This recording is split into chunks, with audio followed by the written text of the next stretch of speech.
I'm so good looking. Right. Think you guys, I truly think that and it's not even that I work out and I bench 225. Right. That's not it. I think my inner beauty is what it is. And that's why Jake Retzlaff joins the show every week, to let my inner beauty impact his greatness as a person. Jake, that's why you're on the show, right? 100%. No doubt. Jake's like, all right, good seeing you guys. Gotta go. How we living, dude? What's going on? Good, man. Good.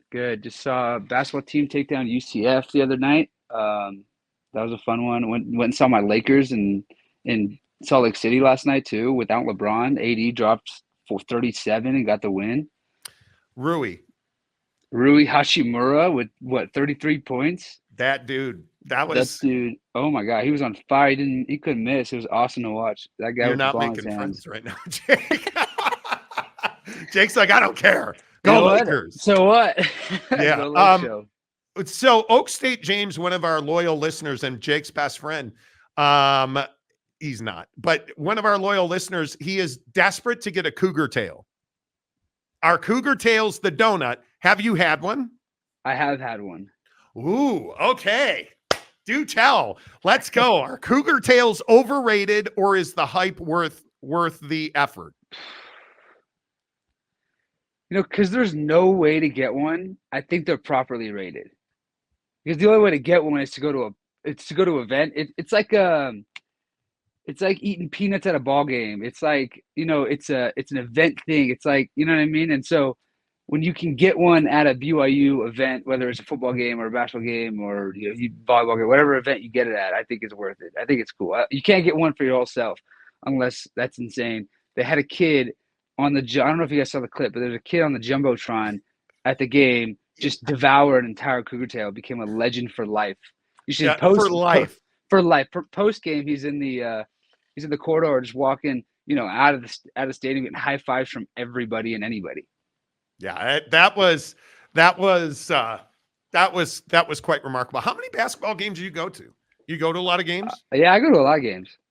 It's a lot of fun. I like the basketball. I mean, the Marriott Center is incredible when it comes to basketball. Incredible. It is. I agree. Let's talk a little college football. So when you think about this NIL lawsuit, and we talked a little bit about NIL last week, I'm curious what you think about this. Do you believe that universities should be able to pay players directly?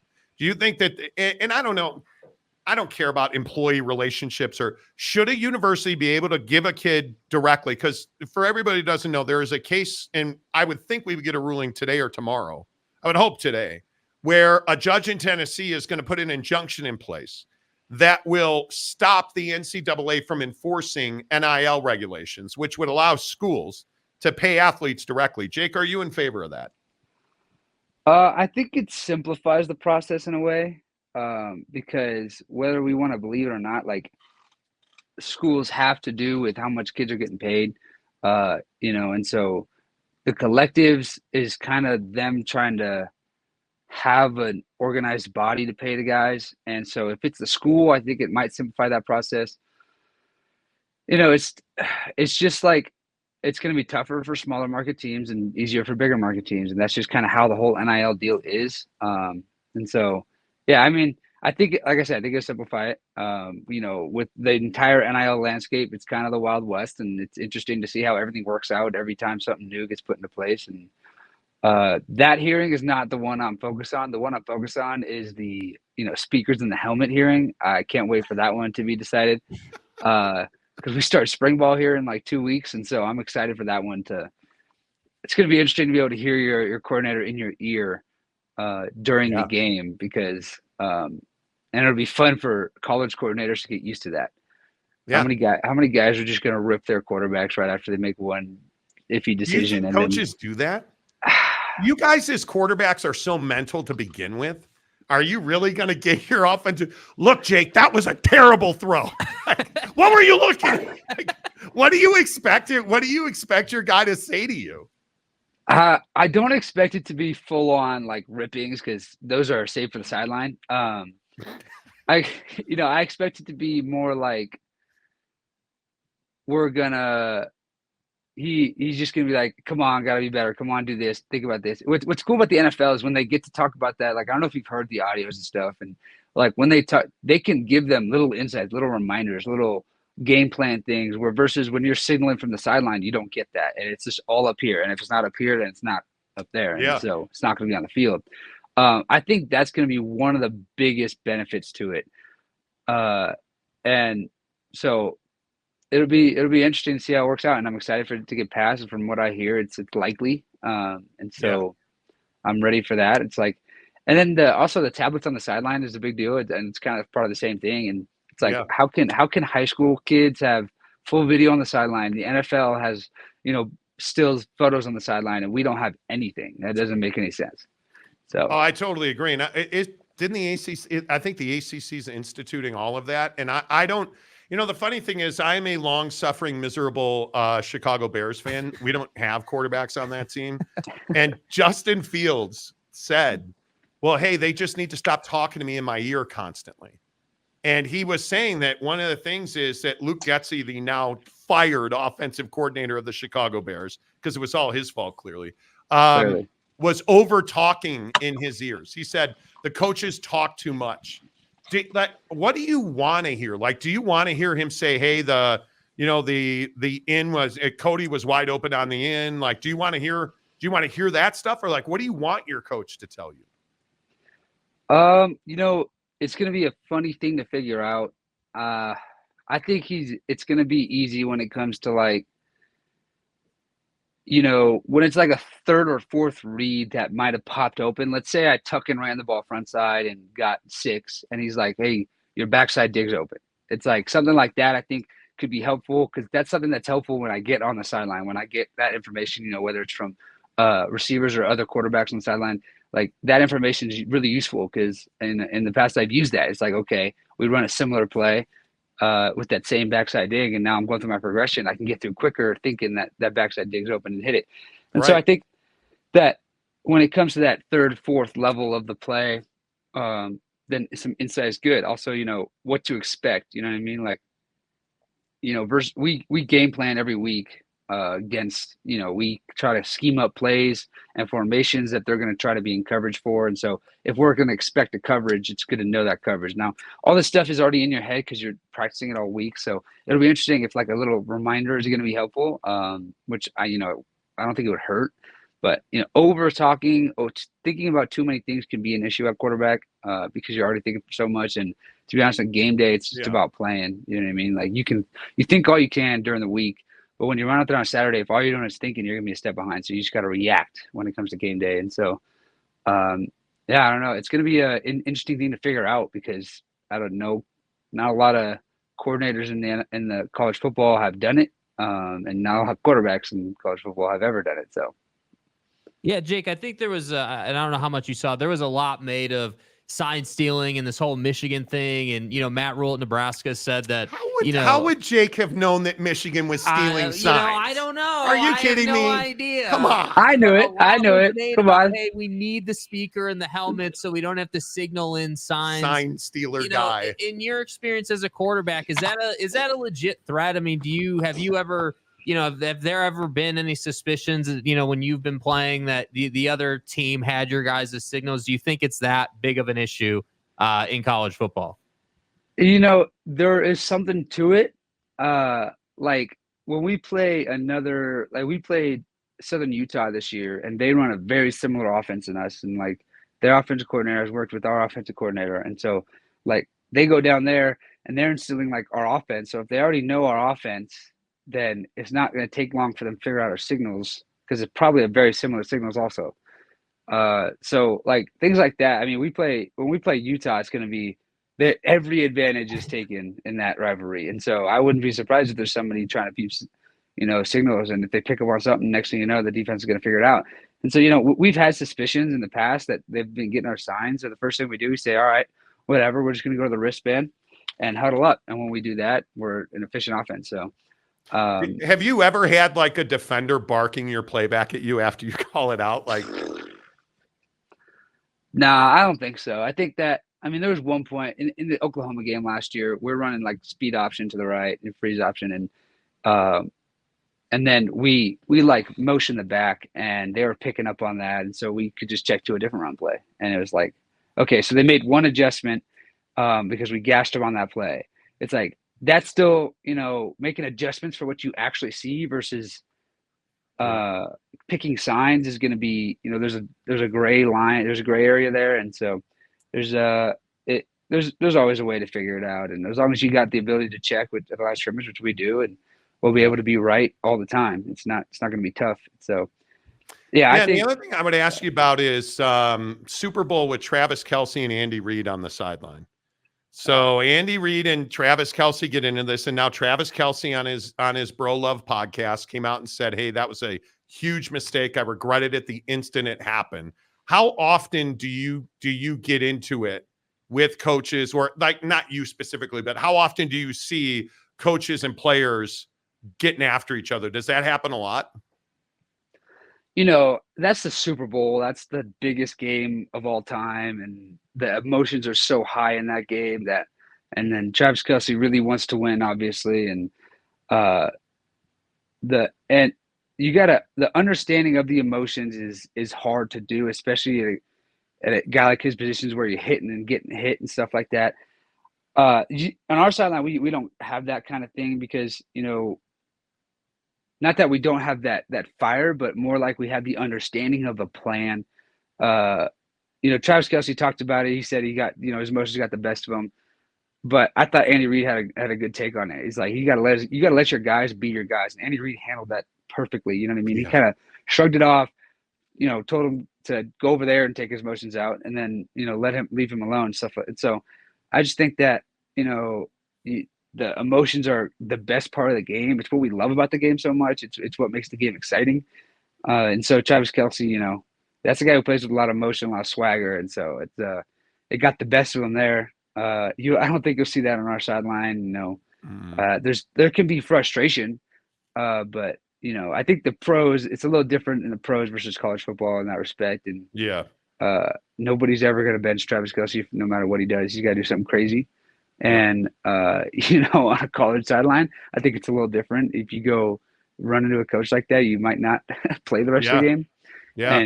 And good luck getting in the game plan next week. So, guys understand that that's not really something you do. You know what I mean? You can express your emotions another way, go scream at the bench or something, or go scream into the abyss, into the crowd, and get your emotions out. You can go, you know what I mean? And then you could talk to coach about what went on there and why you think this should happen. And coach will listen. Coach will always understand our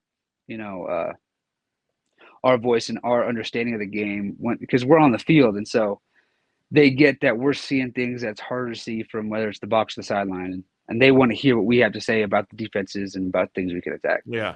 God, could you imagine rolling up on Kalani like that? Oh my God. Kalani would respond with the same energy, though. That's the thing about Kalani.